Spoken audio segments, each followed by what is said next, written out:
I'm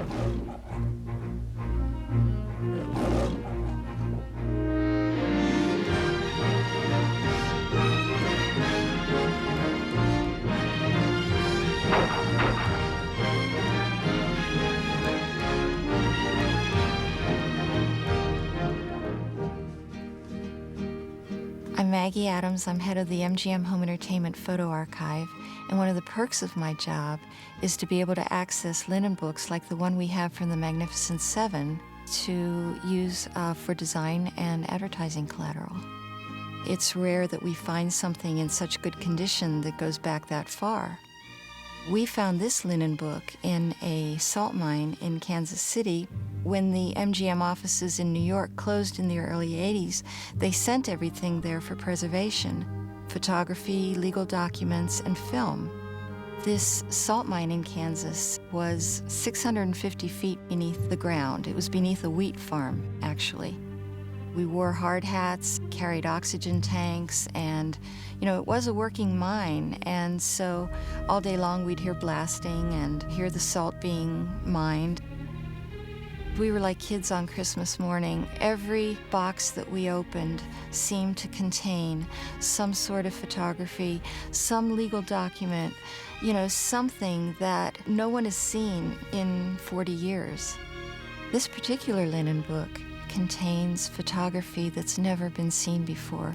We've got beautiful shots of Steve McQueen, Eli Wallach, Yul Brynner, all of them.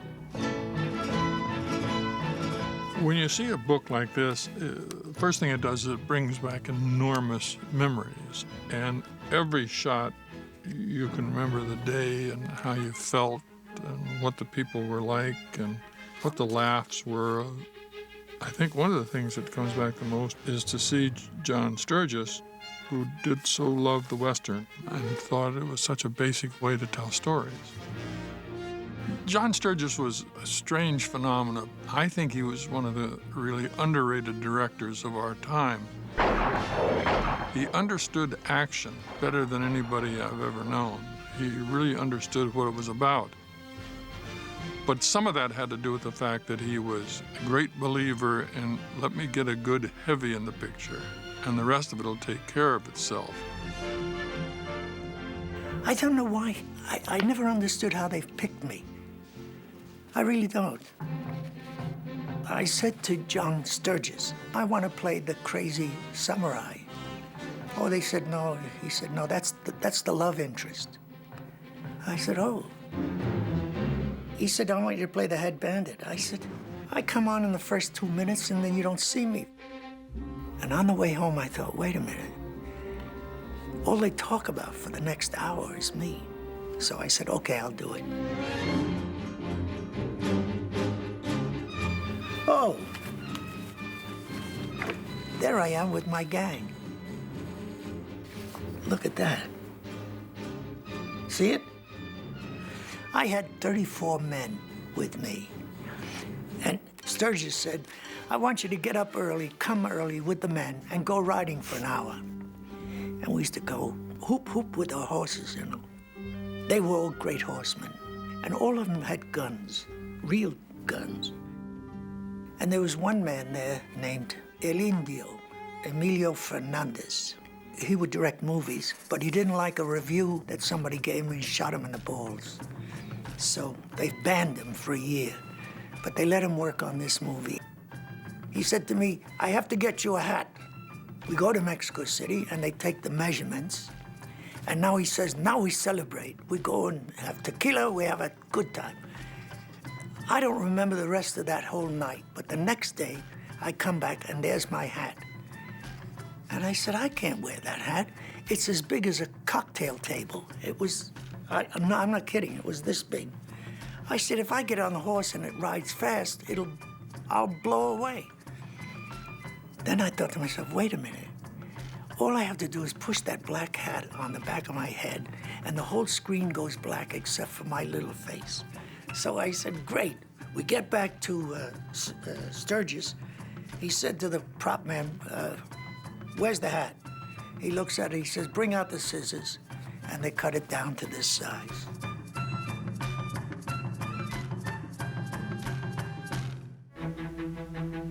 There was a competitiveness throughout the picture among the seven, but not in a mean way. I've heard stories about how they were always rivalries that were dangerous, and that's not so.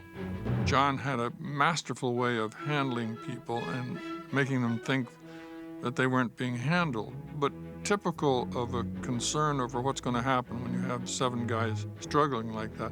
I should say six and Yule. He kind of kept himself out of the picture. Don't be fools! You'll turn our village into a graveyard. Tell them to go. It's the only thing for them to do. I'll tell you what I can do. I can kill the first man who so much as whispers a word about giving up. The very first man, so help me, I'll blow his head off. Yul Brynner had a tremendous presence every place he went. I think he played the king and I, whatever role you put him in, including the Magnificent Seven. And the walk is rather distinctive. That's the king. He really was one of the last Hollywood stars. You knew when he was on screen. You knew he was that powerful in a sense that you thought, oh, I understand him and I understand what he's doing. Don't forget, he has a slight accent. And you have to accept him as an American gringo gunman. Say, what's your name? Make it Vin. What's yours? Chris. There was a competition between Steve McQueen and Yul Brynner. Steve would watch Yul. There's a scene where they're getting on a hearse to take a body to the cemetery. And Yul is up there, very, very much in charge. And McQueen would take the shells from a rifle and go like this. And Yul would look at him and say, what the hell are you doing? Each one was competing with the other. The trick with Steve is that he was a skillful listener. And that's one of the biggest things you should do while you're making a film, to really listen. And Steve at one point said to John Sturges, can you cut some of my long speeches? I don't want to. I'd rather just listen, because that enhances the character. So I thought, that's a wise guy. And he was in the actor's studio, too. Steve was naturally very coordinated. He didn't know anything about athletics, but he would have made a great defensive back because he was quick and he could move very fast. He had just natural instincts. It wasn't so much athleticism as it was coordination. And he had a lot of ways to pull a gun out. It was very stylish. Riding a horse, he was extremely skillful with a horse. I thought, where did he's from Chicago or wherever he was from. How the hell did they learn all these tricks? We shot in Tepoztlan, but we lived in Cuernavaca, which was like a 30-minute drive or something. And Cuernavaca was small at that time. Now it's a big metropolis. But they had a beautiful hotel called Posada Jacaranda. There was no place to go. Everybody just spent time there, and Yul could go play gin with Brad and make a couple of bucks. And Charlie, of course, had to dive off the top of the rocks into the pool, not the diving board. I wonder he didn't get killed, but he had to because there might have been somebody watching, and particularly if the somebody was female, then he had to jump off the rocks. Early on in the picture, groups began to form. There wasn't as much seven-man camaraderie as there was smaller duos and trios. Bronson and McQueen had a gimmick between them of not saying much. You know, a look from Bronson was really dangerous. Usually he was one man against the enemy, against the people who mistreated others. But the guy I got closest to was Brad Dexter. He knew my wife very well because they did a play together before I ever met him. And he and I would go out a lot together. There's a sweet story about him. He was making a movie with Frank Sinatra. And Sinatra went in the water in a shot and started to drown. And Brad rushed in and grabbed him and pulled him out and saved his life. And Sinatra hired him as the producer of his next movie. Brad was a very bad gin player. He found a way to get Ewell in a gin game and lost considerably. So for the rest of the picture and about the next 3 or 4 of Ewell's pictures, Brad was one of the co-stars and was still losing in gin. Colleen told me what you said, and I say you're wrong. What do you say? I liked Coburn. The first day I watched him, he sat there with this hat over his eyes, and I thought, where did they find him? When he stood up and walked over and threw his knife and killed a man, I thought, gee. John was convinced that the way Jimmy moved and everything else, that he was Western. And he could also minimize the dialogue, that Jimmy's motions and looks and the adjustment of the hat and all the standard Western stuff was something that would come to Jimmy naturally. He didn't need long speeches. That was the greatest shot I've ever seen. The worst. Was aiming at the horse.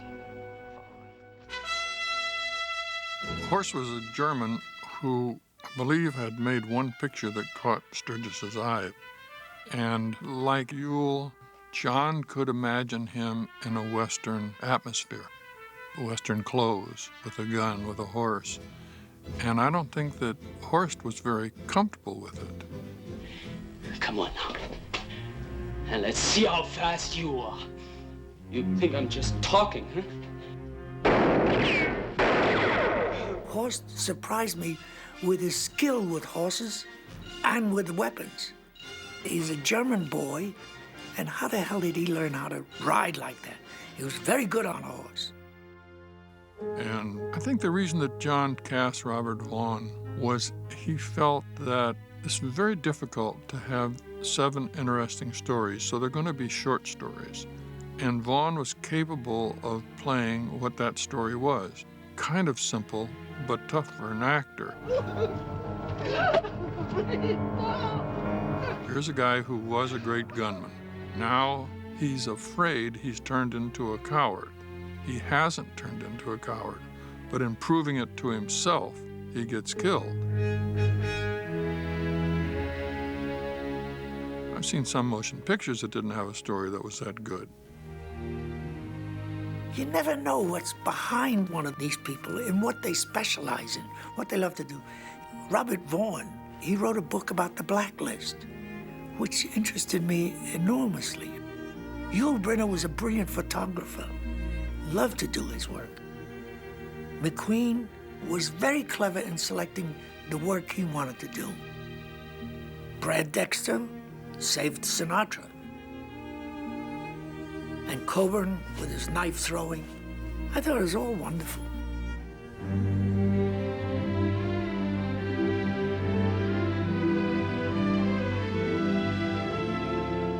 But seeing these pictures makes me think back to how successful that movie was, The Magnificent Seven. People kept wanting to see it over and over and over again. This book, what it does is refreshes my memory, and it says, I remember getting on the horse that day. I remember him turning around looking at me and thinking, oh, a New York actor. Oh, God. But I feel richer, and I thank you for this.